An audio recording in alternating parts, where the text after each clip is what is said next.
Great Britain zero Malabar രൂപതയുടെ ഭാഗമായ Wembley saint Chavara നിയുക്ത മിഷനിൽ മധ്യസ്ഥനായ വിശുദ്ധ ചാവറ കുര്യാക്കോസ് ഏലിയാസ് പിതാവിൻ തിരുനാൾ ആഘോഷിച്ചു. ഇടവക വികാരി father Tebin Puthenpurackal, trustee Joby Mathew, secretary Shino Thomas എന്നിവർ തിരുനാൾ ആഘോഷങ്ങൾക്ക് നേതൃത്വം നൽകി.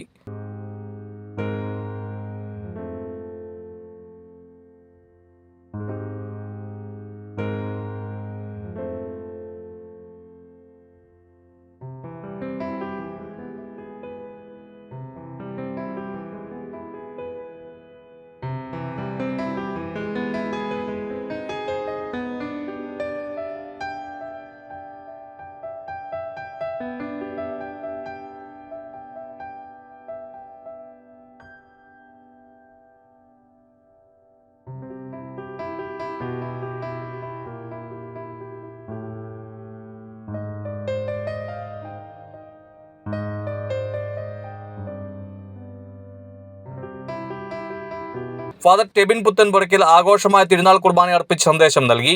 വിശുദ്ധ കുർബാനയ്ക്ക് ശേഷം ലതീഞ്ഞ്, ദേവാലയം ചുറ്റിയുള്ള പ്രദക്ഷിണം, സ്നേഹവിരുന്ന് എന്നിവയുണ്ടായിരുന്നു. 350ഓളം ആളുകൾ തിരുനാളിൽ പങ്കെടുത്തു.